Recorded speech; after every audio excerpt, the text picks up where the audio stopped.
As a drifter in Forza Horizon 5, I naturally want to drift every car I encounter. If it's a powerful car, no problem. However, many other cars I want to drift, I just simply can't, because for you to be able to drift in Forza Horizon 5, you need at least 200 to 300 horsepower. Anything less than that, and the car just won't slide.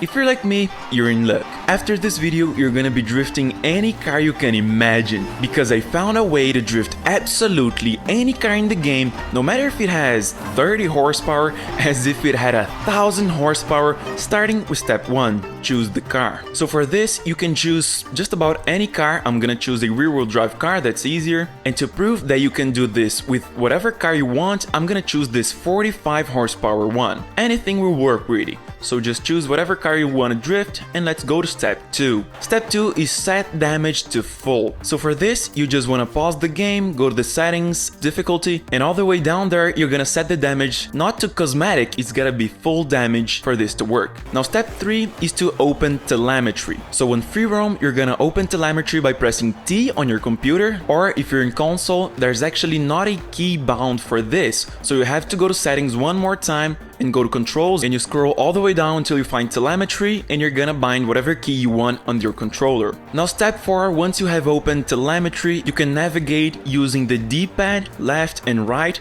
or if you're playing on PC, it's gonna be page up or page down to navigate through the menus of telemetry. So you're gonna go all the way to the last menu, which is damage. It shows all the different components of the car and their respective damage levels. And with this menu open, we're gonna head to the last step, which is step 5. You're gonna want to start drifting your car. Now, if your car is not that powerful and you can't really start drifting right away, you can do donuts, or you can even just stick your head in the wall and just start burning some rubber. And while you do that, you want to keep an eye out for these indicators right here. They indicate the wear and the tires. Here we want to pay special attention to the rear tires, and the percentage indicators show how much wear you have in the tires. So in this case, we don't have that much wear at all, but as you start drifting and using up those tires, the wear indicator is gonna go up and up until it reaches 50, 70, 100%. And also the indicators for the tires are gonna start going from transparent to yellow to orange and to red eventually, so definitely keep an eye out for these indicators. So in my case, I tried to drift, but my car had basically no power.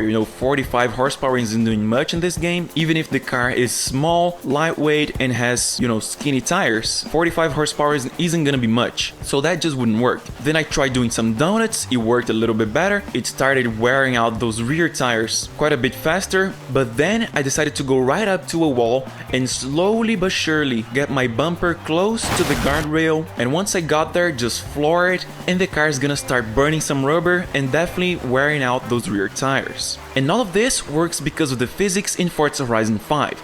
In Forza Horizon 4, we also had damage in the car. The car used to start losing some power, getting harder to drive, losing aerodynamic pressure, but it didn't really have a big impact on the tires. Not in Forza Horizon 5 though. In Forza Horizon 5, the tires really get damaged, and you can really feel the wear and the lack of grip. And because I just bought the car and headed straight into burning some rubber, I didn't actually have the chance to put a welded diff on it, or a limited slip differential. In my case, the car had an open differential, so you can see here that I'm trying to burn the rubber, but the car is actually just spinning one tire and then another, from one wheel then another, and so in my case I gotta try and balance which wheels are getting damaged. So I think in this case the asphalt and the paint have two different coefficients of friction, and because of that one tire grips up and the other slides, and then I steer the car. Now one tire is on the painted surface and the other is on the asphalt, and so I wear one tire and then the other. Now when I get to about 50% of tire wear in both tires, I want to try and go for a spin, because I want to see what kind of difference 50% of tire wear does to the tires in this game. It might have a change in grip. So I try to initiate some drifts, I try to drift a little bit, but that doesn't work really well, and really the change in grip isn't that noticeable.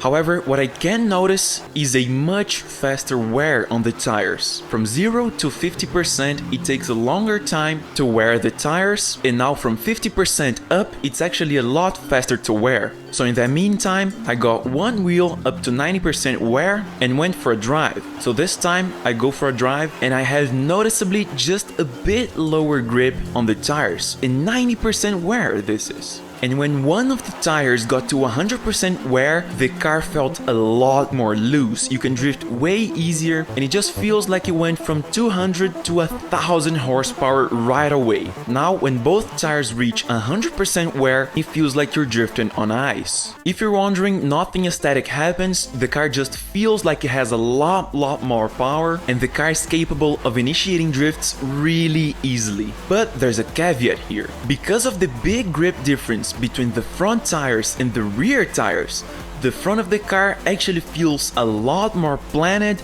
than the rear. The rear just feels very loose. So the car is twitchy, it's unstable, and you really feel like the front is pinned down to the ground and you could do donuts with the rear tires effortlessly. And that type of car in drifting is really hard to control. And also you have to try and not crash the car.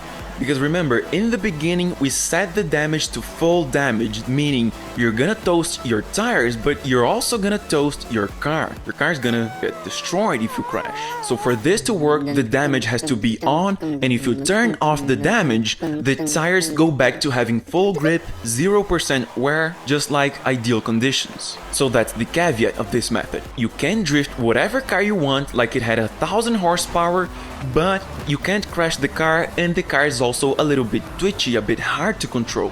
And for that not to happen, you gotta have a solid understanding of the basic drift techniques, which I teach in this video where I talk about the Drift King himself and all of his basic drift techniques. So that video combined with this one will really open up the possibility of you drifting whatever you want.